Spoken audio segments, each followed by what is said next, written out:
जर 19व्या वर्षी जर तुम्ही मुंबईला खेळू शकला नाही, तुमची लायकीच नाही आहे. आणि जर तुम्ही 27च्या नंतर इंडियाला नाही खेळू शकला तर तुमची लायकीच नाही. बंद करायचं क्रिकेट. जर तुम्हाला आत्ताही वशिलाची कुबडी घ्यायची असेल, तुमची लायकीच नाही खेळायची. जर मला 23 वर्षाचा मुलाचा बाप जर मला सांगायचं माझ्या मुलाला बघ, त्याला घरी पाठवायचं, त्याला भाजी विकायला टाकायची. आत्ता तुमच्या मते, आज तुम्ही निवड समिती प्रमुख आहात, की मुंबई क्रिकेटचे सुगीचे दिवस संपले का? होतंय काय की जे वरती आहेत ते तसेच राहत आहेत, ते जायला बघत नाही. त्यामुळे खालचे लोक वरती येत नाही, अपग्रेड होत नाही. आणि त्याला मूळ कारण असं आहे की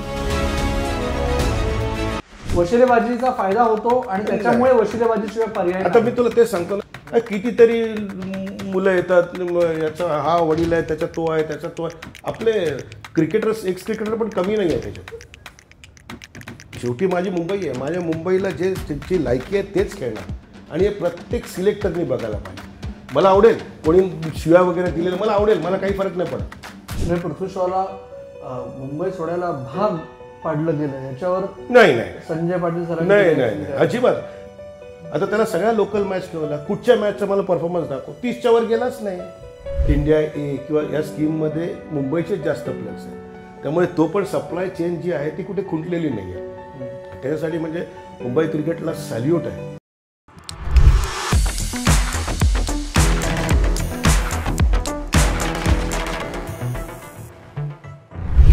नमस्कार. स्पोर्ट्स कट्ट्यावरच्या गप्पांमध्ये अजून एका विशेष भागात मी अमोल कराडकर तुम्हा सगळ्यांचं स्वागत करतो.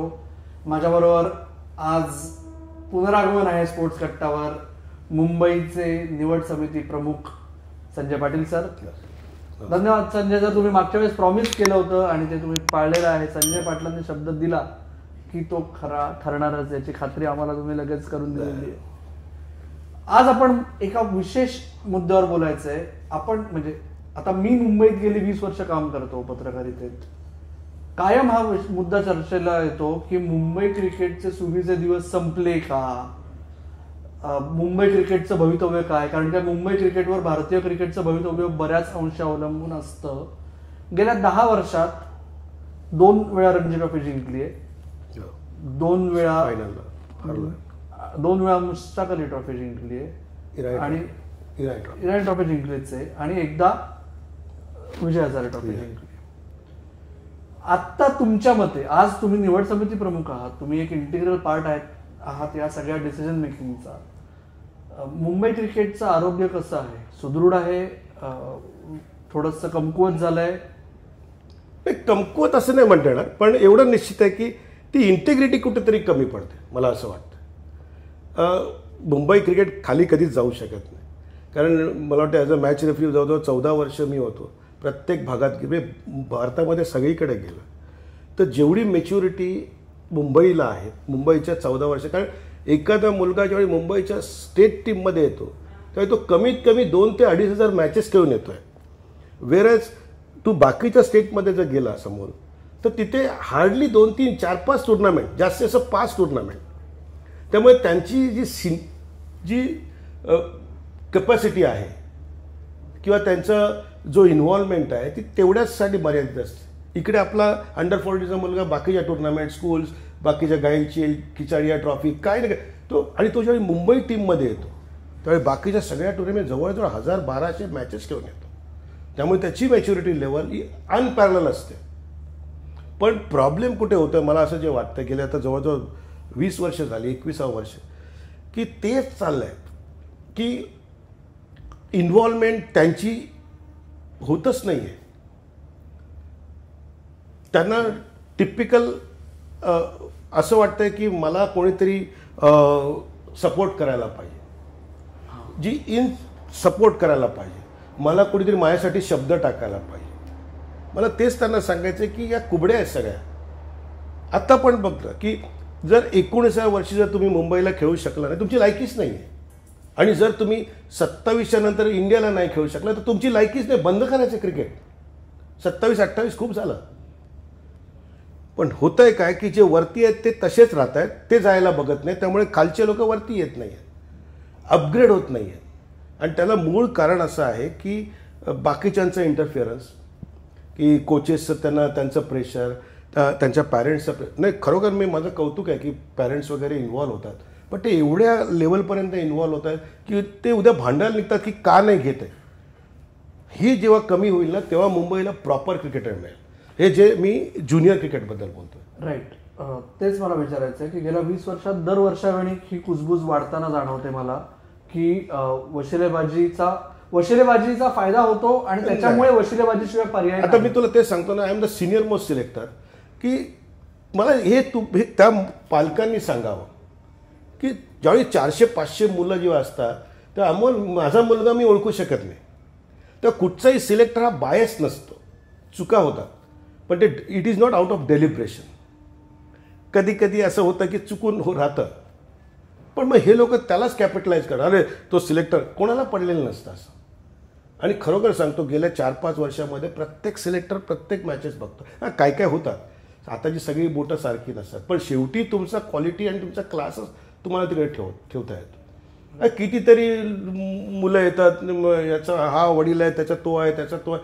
आपले क्रिकेटर्स एक्स क्रिकेटर पण कमी नाही आहे त्याच्यात. म्हणजे आणि प्रत्येकाला वाटते माझा मुलगाच चांगला असेल, पण त्यांनी हा पण विचार केला पाहिजे की त्याच्या ऐवजी ज्याला घेतला गेला आहे त्याच्याबरोबर त्याची कंपॅरिझन होते का? नाही होत.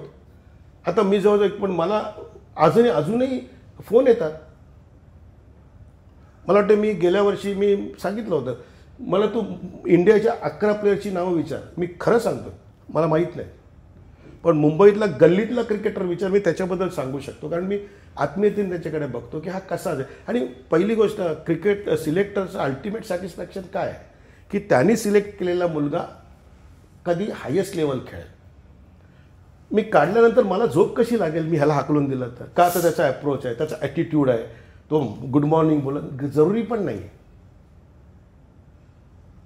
पण हे समजत नाही. बरं दुसरी गोष्ट कोचेसचा प्रॉब्लेम आहे की माझ्या मते who is the best coach, who knows where not to coach.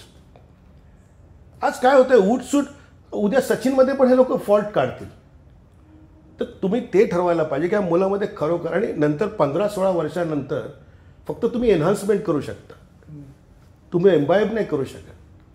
मग 16 वर्षापर्यंत वर्कआउट करायला पाहिजे आणि 16 नंतर त्याच्यात फक्त थोडं प्रमाणात करायला. आज काय होतंय 22व्या वर्षाच्या मुलाला पण तुम्ही सांगता हा तसा आला पाहिजे वगैरे, तर ती क्वालिटी कोचेसची आहे ना ती पण कुठेतरी करायला पाहिजे. सेकंड थिंग, पालकांना थोडंसं चुझी राहायला पाहिजे की त्याला सोडा, तो स्ट्रीट स्मार्टनेस जोपर्यंत त्याच्यात येत नाही, इट इज ऑल रेसिप्रोकल. की आपण लहानपणी चिंचा काढायला जायचो किंवा त्यावेळी एक डोळा आपला कोण मला पकडतोय की नाही आणि त्याच्यातून मी कसा सुटू शकेन, हे जो स्मार्टनेस आहे ना तोच क्रिकेटमध्ये येतोय. आज माझ्यासारखा GDN मधला क्रिकेटर मी स्मार्ट होतो की मी सरांना सांगायला नाही गेलो मला 80 विकेट्स काढ, अरे 60च विकेट्स आहेत त्यातून 80 तू कसं काढशील. पण तू आत्ताच्या मुलाला सांगायला तो मुलगा सांगतो मी 300 रन्स करणार, अरे समोरच्या ते 280 झाले. तर तो स्मार्टनेस जो आहे ना तो स्मार्टनेस कुठेतरी कमी पडतो. दुसरी गोष्ट की मला असं वाटतं की सुरुवातीला कसे दिलीप सर वगैरे सगळे लोकल क्रिकेट खेळायचे. आज तुम्ही IPL काय सगळे खेळल्यानंतर अरे रणजी ट्रॉफी अवॉइड करतात. रणजी ट्रॉफी तर ते कसं होणार तुम्ही मला सांगा बरं. हे अशी माणसं आहेत की ज्यांना काढल्यानंतर हा मी खेळायला तयार होतो, मग का नाही खेळला. तुम्हाला वाटतं माझ्याबरोबर होताच नागपूरला, जी विकेट्स काढल्या गेल्या त्या विकेटचे समोरचे कोण होते, 3 टेस्ट क्रिकेटर होते. मी विदर्भाला कमी लेखत नाही आहे, त्यांनी खरोखर चांगलं केलं, पण विदर्भाकडे मला सांग की जिंकण्याचा अनुभव किती आहे. 42 रणजी ट्रॉफी कोणी जिंकल्या, आपण जिंकल्या ना, आणि त्याच्यातलीच हे लोक जात आहेत. याच मुद्द्यावर मला तुम्हाला विचारायचं आहे की आज आपण म्हणजे एकीकडे ते 42 रणजी ट्रॉफीची लेगसी हे आज प्रेशर म्हणून ट्रीट होतंय का, कारण काय गेल्या 10 सीझन्समध्ये विदर्भाने 3 जिंकल्या आणि मुंबईने 2 जिंकले. प्रेशर घेण्यासाठी डोक्यात जायला तर पाहिजे. म्हणजे मला तुम्ही स्पष्ट सांगतोय आणि मला त्याच्यातून मला माझी इच्छा आहे की हे माझं ऐकावं. मी नो नॉनसेन्सवाला आहे, डोक्यातच जात नाही तुमच्या. तुम्हाला कधीतरी असं वाटायला पाहिजे की ही आपली आई आहे. आज तुम्हाला मुंबई क्रिकेट असोसिएशन सगळं पुरवत आहे आणि तुम्ही येणार नाही, तुम्ही जाणार. आता तू सांग गेल्या वर्षी यशस्वी जयस्वाल नागपूरला आला, मी नाव घेतोय असं काही नाही, तर मी हात तुटल्यानंतर पण खेळू शकतो, तर ते काहीच नव्हतं. अशी कितीतरी उदाहरणं आहे. काही काही लोक नुसतं टेस्टला बाहेर पाणी द्यायला बसले आणि इथे येऊन तुम्ही सांगता पाठ दुखते, तर हे नाही व्हायला पाहिजे.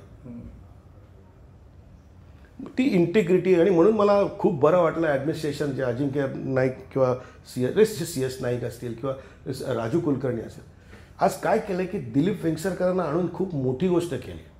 आता तुला दिसतील मुंबईचे दिवस बदललेले की तेच तेच तेच तेच. माहिती मी सुरुवातीला ज्यावेळी होतो, रणजी ट्रॉफीला काय असतं माहिती की 23 रणजी ट्रॉफीला स्पेशली 1-2च चेंजेस असतात, पण ते इफेक्टिव्ह असायला पाहिजे. जसं गेल्या वर्षी आयुष मात्रेला खेळवलं, हिमांशू सिंगला खेळवलं, 6 चेंजेस आपण फर्स्ट क्लास क्रिकेट खेळवलं. कुठे गाडले गेलो आपण की ज्यावेळेस हे जे सो कॉल्ड मोठे क्रिकेटर्स खेळले, ती एक मॅच, त्याच्यामुळे ह्या 6 जणांचा कॉन्फिडन्स आपण मागे ढकलला. आणि मग आमचा सातत्याने तोच प्रयत्न आहे की मी हेच सांगतोय की जे परफॉर्मन्स करतात त्यांना आपण प्रोजेक्ट करूया. आणि हे मी डेफिनेटली करणार, निदान यावर्षी तरी मी प्रयत्न करणार. आणि हा माझा खरोखर प्रत्येकाला रिक्वेस्ट पण आहे आणि इशारा पण आहे की don't take us for granted. दुसरी गोष्ट, या कुबड्या ज्या आहेत या कुबड्या बंद करा. कोणाचा फोन येतोय, काही नाही करू शकत. शेवटी माझी मुंबई आहे, माझ्या मुंबईला जे ज्यांची लायकी आहे तेच खेळणार. आणि हे प्रत्येक सिलेक्टरनी बघायला पाहिजे. मला आवडेल कोणी शिव्या वगैरे दिलेलं, मला आवडेल, मला काही फरक नाही पडत, पण त्या शिव्यामध्ये डॉमिनन्स असावा. तो देतोय म्हणून मी नाही देणार. जर दिल्लीवाल्यांनी मला शिव्या दिल्या तर मला प्रत्येक बॉल लागताना त्या शिव्याचं उत्तर तुमच्याकडे पाहिजे. तुझे कपडे बरोबर नाही, सोडून दे ना, रन्स करतोय ना. आज आपण कपड्याचकडे बघतोय. विराट कोहलीने दाढीवाली म्हणजे आपले पण दाढीवाले झाले सगळे. त्यामुळे कशाचं अनुकरण करावं, आणि अनुकरण करण्यासाठी त्यात क्रिकेटर्स राहिलेले नाही आहे. मग आज जे रणजी ट्रॉफीचा कोर आहे, जे ऑलमोस्ट म्हणजे 15 पैकी 12 प्लेयर्स ऑलमोस्ट सगळा सीझन सेम असतो. गेल्या वर्षी अपवाद होता. हा, सो त्या मुलांमध्ये खरंच रणजी ट्रॉफीची जिंकायची ईर्ष्या आहे का त्यांनाही फक्त व्हाईट बॉल क्रिकेटची पडली आहे आता तेच होत आहे ना की नाही, व्हाईट बॉलचं असं नाही म्हणताय. काय होतंय माहिती की नाही, की तू खेळतोस किती त्यापेक्षा कसा खेळतो त्याला प्रत्येकाला समजायला पाहिजे. आणि ते समजण्यासाठी बरं गेले 2 वर्ष आम्ही सातत्याने हॅट्स ऑफ तो राजू कुलकर्णी, की राजू कुलकर्णीपासून सुरू झालं की त्यांची आज मुशीर खानला राजूने खेळवलं, 200 केलं, आयुष वर्तकला खेळवलं. सगळे म्हणजे जे करतोय ते योग्य होत आहे, पण ते करण्यासाठी हे बाकीच्या लोकांना पण आपण थोडासा अंदाज करायला पाहिजे. आणि ते आपण गेल्या 3 वर्षात करतोय. आणि हे लोक जोपर्यंत जात नाही तोपर्यंत अंडर-19 वाले वरती येऊ शकत नाही. तर ही चेन आहे. मला असं वाटतं की, आणि मला अजूनही वाटतं की पॅरेंट्सनी थोडासा इंटरफिअरन्स कमी करावा, त्यांना सोडून द्यावं, आणि त्यांच्यात क्वालिटी असेल तर ते येतील. आणि रणजी ट्रॉफी आणि 23ला मला असं वाटतं की जर तुम्हाला आत्ताही वशिलाची कुबडी घ्यायची असेल, तुमची लायकीच नाही खेळायची. जर मला 23 वर्षाचा मुलाचा बाप जर मला सांगायचं माझ्या मुलाला बघ, त्याला घरी पाठवायचं, त्याला भाजी विकायला टाकायची, की 23व्या वर्षी पण तुला मी अपेक्षा करणार. आणि मला असं वाटतं हे 2-3 वर्ष आपण सातत्याने चांगलं करतोय. आणि लोक म्हणतात की आता मुंबईचं क्रिकेटचं तरी पण आपण सेमीफायनलपर्यंत येतोय. म्हणजे असं नाही की नॉकआउटलाच संपलोय किंवा असं नाही आहे ना. आणि आता तू बघशील तर इंडिया ए किंवा या स्कीममध्ये मुंबईचेच जास्त प्लेयर्स आहेत. त्यामुळे तो पण सप्लाय चेन जी आहे ती कुठे खुंटलेली नाही आहे. त्याच्यासाठी म्हणजे मुंबई क्रिकेटला सॅल्यूट आहे की मुंबई क्रिकेट असोसिएशन गेल्या वर्षापासून जे मागतो त्याच्या डबल आपले प्रेसिडेंट घ्या किंवा सगळे अपेक्स काउन्सिल घ्या, सगळं मिळतं आहे. आज मला सांग की यशस्वी जयस्वाल तिकडे गेला, 3 लाख रुपये त्यांनी 2 दिवसात खर्च केले असोसिएशनने. त्यांनी खेळायलाच पाहिजे होतं. पृथ्वी शॉ, तर तू पृथ्वी शॉबद्दल मला विचारशील, मी तेच सांगतोय की कुणावर अन्याय होत नाही, पण तुम्ही ग्रँटेड पण धरू नका ना. नाही, पृथ्वी शॉला मुंबई सोडायला भाग पाडलं गेलं याच्यावर नाही संजय पाटील सर नाही अजिबात. तू माझं एकंदरीत करिअर बघ ना, की मी कशासाठी करणार. माझं अल्टिमेट सॅटिस्फॅक्शन काय की पृथ्वी शॉ परत येऊन जर रन्स केले. त्याच पृथ्वी शॉला सलीलच्या वेळेस त्यांनी रात्री 10 वाजता मला फोन केला होता, सर मैं लेट करूंगा. पण त्याचे बाकीच्या अदर ॲक्टिव्हिटीज सगळ्या लक्षात घेऊनच त्यावेळी त्याला कॅप्टन बनवलं. त्यांनी 700 केले. पण त्याच्यानंतरचं काय, 77 हा जर ओपनिंग बॅट्समन, तो पण मुंबईच्या ओपनिंग बॅट्समन, तर ते पण सेकंड इनिंगला. हा जर हायएस्ट मुंबईने कन्सिडर केला तर मुंबईने क्रिकेट बंद करावं पाहिजे. अन्याय कसा होऊ शकतो? आता त्याला सगळ्या लोकल मॅच खेळवल्या, कुठच्या मॅचचा मला परफॉर्मन्स दाखव, 30च्या वर गेलाच नाही. त्यामुळे तुमचं आदर करण्यासाठी किंवा PR करण्यासाठी चेअरमन किंवा सिलेक्शन कमिटी नाही आहे. यस, सिलेक्शन कमिटीकडे विजन असायला पाहिजे, ते आम्ही दाखवलं. 6-7 मुलांना आपण घेतोय, त्यांना खेळवलं, ते परफॉर्म वेळ. फक्त सिलेक्शन कमिटीचं एकच चुकलं, या 6 लोकांना घेण्यात आम्ही घाई केली. ती घेतल्यामुळे माझी मुंबई जम्मू काश्मीरवर हरली आणि मला पब्लिकली बोलायला काही वाईट वाटत नाही. त्यामुळे हा माझा एक प्रकारे इशारा पण समजायला पाहिजे की don't take us for granted. Performance करा, तुमची इंटेग्रिटी काय आहे, तुम्हाला घरी येऊन मी दर दिवशी गुड मॉर्निंग करीन.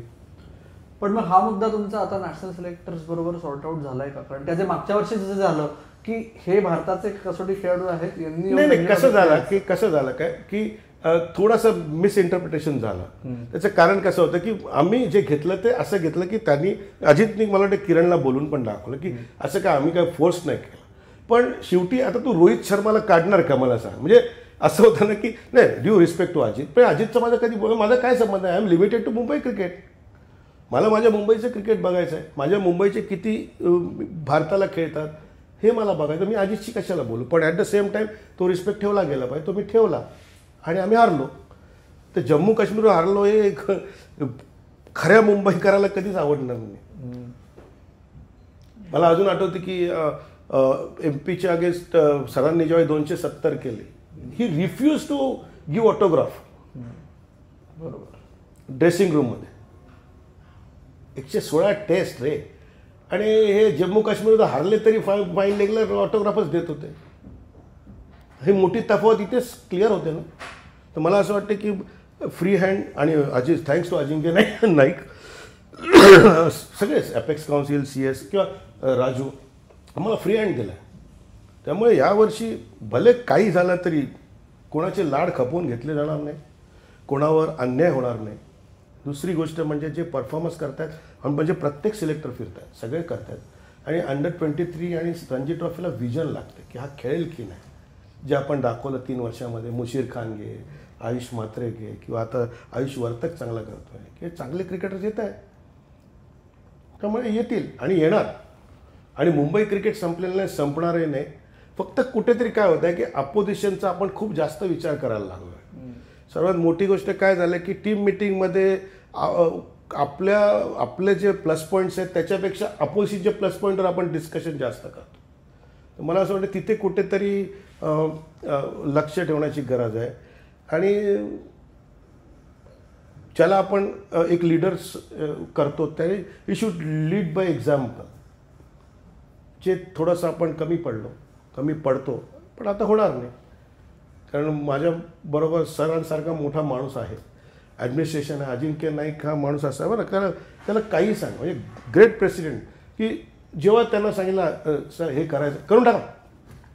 मला खूप वाईट का वाटतं माहिती की नाही, ह्या लोकांनी अपेक्स काउन्सिल त्याला काही सांगा ते लगेच पास करतायत. पण त्याची कुठेतरी पोच पावती तुम्ही द्या ना. मला वाटतं अमोल तू नागपूरला होता, आजही तुला एक तू मुंबईकर आहेस असं मला वाटतं का? तू आहेस सांग. मला दुःख नाही झालं. मला माझ्या विदर्भाबद्दल आस्था आहे, माझे सगळे सुहास फडकर साहेब वगैरे सगळे माझे चांगले मित्र. पण दुःख कुठे होतं आहे की कुठे अप्लायच नाही झालं.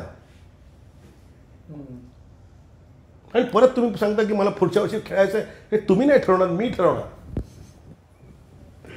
अच्छा, म्हणजे संजय पाटील सर आज आपल्याला सुतोवाच करतायत काय होणार आहे. पण त्याच्याबद्दल आपण ते जर झालं तर त्याच्यानंतर जास्त बोलू. दुसरा मला असं वाटतं अमोल, नाही मला आवडलं तुझा प्रवोक करणं. पण मी असाच आहे की झालं काय आतापर्यंत होतच आलं ना, जे सांगतोय ते करतोच आहे. त्याचं कारणच आहे कारण माझ्या मागे सगळे नो नॉनसेन्सवाले आहेत. बरोबर. Thanks to Ajinkya Naik, thanks to Raju Kulkarni, CS Naik, हे सगळे लोक आहेत ना, हे नो नॉनसेन्सवाले आहेत. हे नशीब आहे आमचं की आता ही कमिटी आम्हाला मिळालेली आहे. त्यामुळे तो विश्वास आम्ही करू.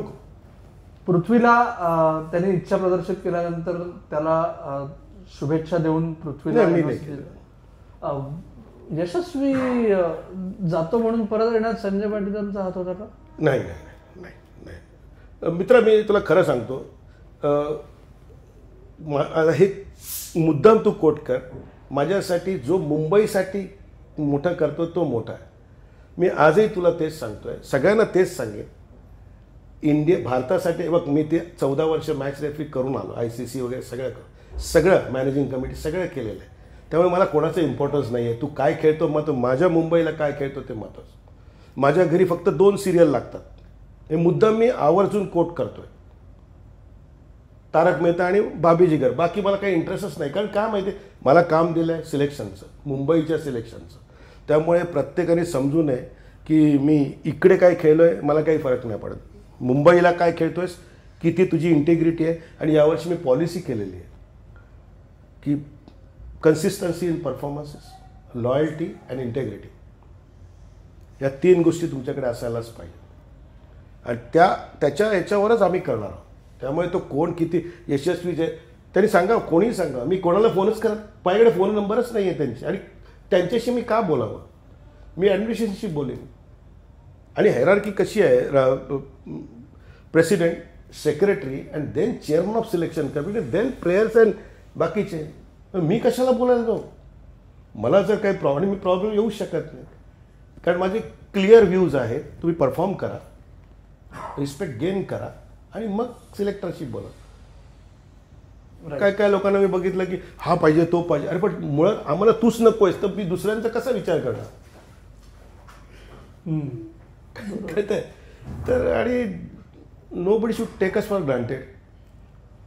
आणि मला आवडेल, आणि माझं 21 वर्षात तू कदाचित बघितलं असेल, प्रत्येक वर्षी मी नवीन रक्ताला आणलेलं आहे. प्रत्येक वर्षी, despite any chairman. Sandeep Patil sir होते, दिलीप सर होते, मिलिंद सर होते. दरवर्षी आहे. गेल्या वर्षी तर उच्चांक गाठला आपण. मला हेच सांगा, या तुमच्या 2 दशकांच्या सिलेक्टरच्या भूमिकेतला जो प्रवास आहे, एज ग्रुप पासून सिनियरपर्यंत, एक टॅलेंट तुम्हाला असं वाटतं की हे मी बरोबर वेळेला हेरलं, त्याच्यामुळे एक करिअर घडलं मुंबई क्रिकेट आणि कदाचित भारतीय क्रिकेट कोणाला तरी फायदा झाला? असं मी नाही सांगू शकत. माझं कामच आहे ते. उलटी बाजू की काही ना काही कारणाने केलं ते. पण काय माहिती, क्रेडिट देणं माझ्या दृष्टीने बरोबर नाही. पण नाही, कारण हा माझं काम आहे. मला असोसिएशनने अपॉइंट केलंय, मला तो रिस्पेक्ट दिला, तर मी कसं सांगेन माझ्यामुळे तो गेला? तुझं कामच होतं ते. पण एक सांगू शकतो, दिलीप वेंगसरकरमुळे रोहित शर्मा आले, एवढं निश्चित. की मी अंडर-19 हा बोललो असेल की नाही मला माहीत आहे. अंडर-19 मी चेअरमन होतो, सुलक्षण कुलकर्णी कोच होता. आणि त्यावेळेस मी त्या रोहित शर्माला जाऊन त्या शाळेत बघितलं होतं, स्वामी विवेकानंदमध्ये, आणि मला तो आवडला होता. आणि त्यांनी अंडर-14ला परफॉर्मन्स वगैरे केला, 16ला पण केला, आणि माझा लाडका झाला होता. अंडर-19ला अहमदाबादला गेल्यानंतर 1 डेज होत्या, आणि प्रत्येक इनिंगला फ्लॉप होता. आणि प्रत्येक इनिंगला फ्लॉप असल्यामुळे सुलू रात्री फोन करायचा, अरे पाटला यार, तो काय यार रन्सच नाही करत. म्हटलं खेळ आता बघ, तो काहीतरी करेल. फायनलपर्यंत रन्सच नाही झाले. आणि मग फायनलला तर त्यांनी काय सांगितलं, मी 1 नंबर खाली जातो. तेव्हा मला थोडा डाऊट आला. म्हटलं सुलू खेळून टाक मॅच. ती सुलूने खेळली, तिकडे पण फ्लॉप. मग मी माझा माइंडसेट बघ, तिथेच हा जोहरी आणि ऑर्डिनरी सिलेक्टरमध्ये फरक आहे. जोहरी दिलीप वेंगसरकरांनी त्याचं नशीब रोहितचं चांगलं, नाही तर आत्तापर्यंत कुठेतरी बुद्धिबळ वगैरे खेळत असतं. त्यांनी काय केलं की त्या 15 दिवस होते, आणि त्याच्यानंतर मला वाटतं इराणी ट्रॉफी का काहीतरी ऑस्ट्रेलियाच्या अगेन्स्ट होती. सर बेंगलोरला का दिल्लीला कुठेतरी, तिथे हा तिकडे गेला. एअर इंडियानी, थँक्स टू एअर इंडियानी त्याला तिथे स्कॉलरशिपवर घेऊन, आणि तिथे त्यांनी FCIच्या अगेन्स्ट 140 केले. आम्हाला माहीतच नव्हतं. दिलीप सरांनी ती इनिंग, आणि दिलीप सर आल्या ड्रेस आपलं मीटिंग रूममध्ये आल्या त्या रोहितचं नाव टाक. तेव्हा मी होतो, चंदू कोच होता, मिलिंद सर होते, आणि मला वाटतं राजू होता. आम्ही एकमेकांना शॉक. आणि माझ्याकडे सगळे बघतात, कारण मी अंडर-19 चेअरमन आहे, हॉरिबल परफॉर्मन्स केलेला आहे. ते माझ्या बाबतीत मी काय सांगणार, आले ना, जेवढे आले ते आले. हे त्यांनी लक्षात ठेवलं पाहिजे की तुम्हाला प्लॅटफॉर्म दिला, पण त्या प्लॅटफॉर्मचे तुम्ही 12 वाजवताय. ओके, शेवटचा प्रश्न की जे आपण सुरुवात केली की मुंबई क्रिकेटचं आरोग्य, त्याच्यावर भारतीय क्रिकेटचं भवितव्य अवलंबून असतं. आज जर भारतीय क्रिकेटमध्ये हा शिरकाव जास्त तो स्वाभाविक आहे की आज बदलत्या काळानुसार आपण T20 क्रिकेटवर भर आणि त्याच्यामुळे ॲज अ रिझल्ट रणजी ट्रॉफीकडे दुर्लक्ष तरुण आणि होतकरू खेळाडूंचं होत आहे. ते थांबवण्यासाठी विशेष प्रयत्न करावे लागत आहेत का? मला नाही वाटतं. त्याचं कारण काय, white ball cricket total different cricket आहे, मला नाही असं वाटत. आणि रणजी ट्रॉफी वगैरे खूप फरक पडतो आणि आम्ही त्या पद्धतीने त्या रूपरेषेवरच आपण टीम सिलेक्ट करतोय. त्यामुळे आता काही कंबाईन प्लेयर्स असतात, जसा श्रेयस अय्यर वगैरे आहे आणि ते मोठेच आहेत, ते मोठे करतातच आहे. पण काही आता सूर्यांश शेडगे वगैरे आपण प्रमोट करतोय. आयुष वर्तक चांगला आताच्या घडीला, आयुष मात्रही चांगला परफॉर्मन्स केला. त्यामुळे मुंबईला फरक नाही पडत. मुंबईला असं स्ट्रॅटेजी आखायला लागत नाही. जसं मी कधीच 3 वर्षात बघितलं नाही की आम्ही स्ट्रॅटेजी आखली की अरे हा मुलगा 2020साठी नाही. कारण तो मुलगा जो येतोय मुंबईला टीममध्ये, कुठच्याही टीममध्ये, तो सगळ्यात पद्धतीचे क्रिकेट खेळून येतोय. फक्त त्यांनी हा विचार करावा की तो खेळून येताना, मी जसं मगाशी म्हणालो, रिपीट होतोय, पण त्या कुबड्या घेऊन येऊ नका की मी या क्लबला खेळल्यानंतरच मुंबईला खेळेन. मग त्याचं क्रिकेट संपलेलं असतं. ते न करता बघा, मुंबईचा कुठचाही प्लेअर घे, श्रेयस अय्यर घे, आता ते ठीक आहे की ते क्लब क्रिकेट खेळत नाही, तो भाग वेगळा. पण जे खेळतात आणि ताऊन सुलाखून येत आहेत ते सगळ्या प्रकारच्या टुर्नामेंट खेळत आहेत. T20 खेळत आहेत, पोलीस शिल्ड खेळत आहेत, पुरुषोत्तम, आणि आम्ही कंपल्शन केलेलं आहे. 3 वर्षापासून कंपल्शन केलं. त्यामुळे मला तो फरक नाही वाटत. आणि दुसरी गोष्ट की मला पर्टिक्युलर असं वाटतं की जो कव्हर ड्राईव्ह रणजी ट्रॉफीला आहे तोच T20ला आहे. महिला जयवर्धने, युनुस खान किंवा राहुल द्रविड हे सगळ्या फॉर्मॅटमध्ये आले. त्यामुळे हे फक्त कारण असते, फक्त कारण म्हणजे सिलेक्शन करण्यासाठी, अरे हा व्हाईट बॉलसाठी चांगला आहे, इथपर्यंत ठीक असते.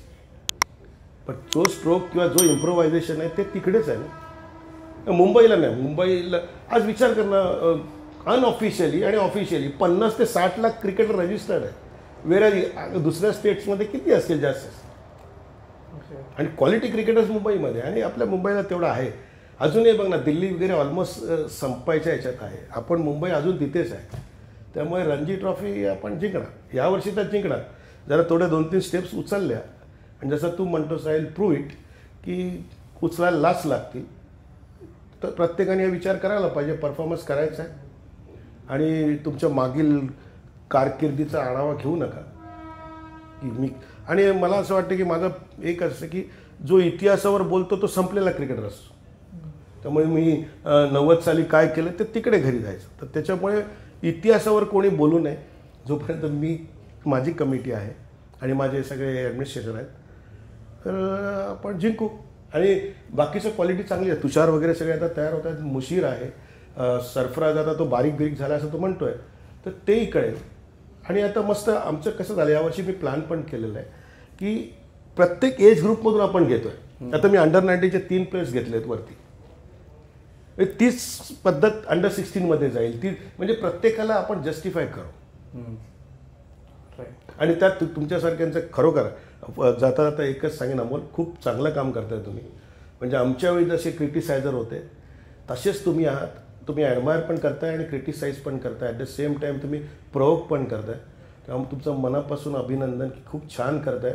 मला आवडलं, म्हणजे माझ्यासारख्या स्वभावाला आवडलं म्हणजे डेफिनेटली चांगलंच आहे आणि खरोखर चांगलं आहे. आणि असंच करत राहा. दुसरी गोष्ट, चुकलो तर कान पिळायला पण मागे पुढे पाळू नका.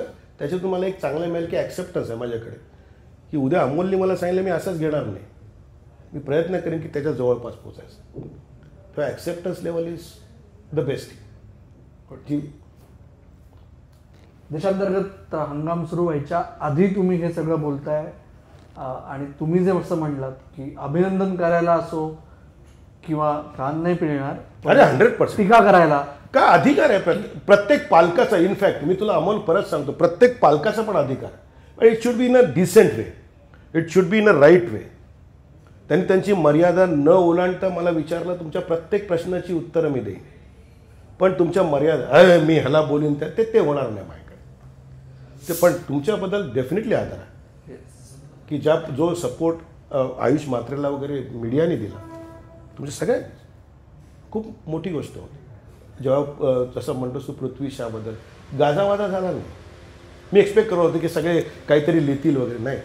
म्हणजे they know the importance of their value in Mumbai cricket. So everybody should realize their value in Mumbai cricket. बरोबर.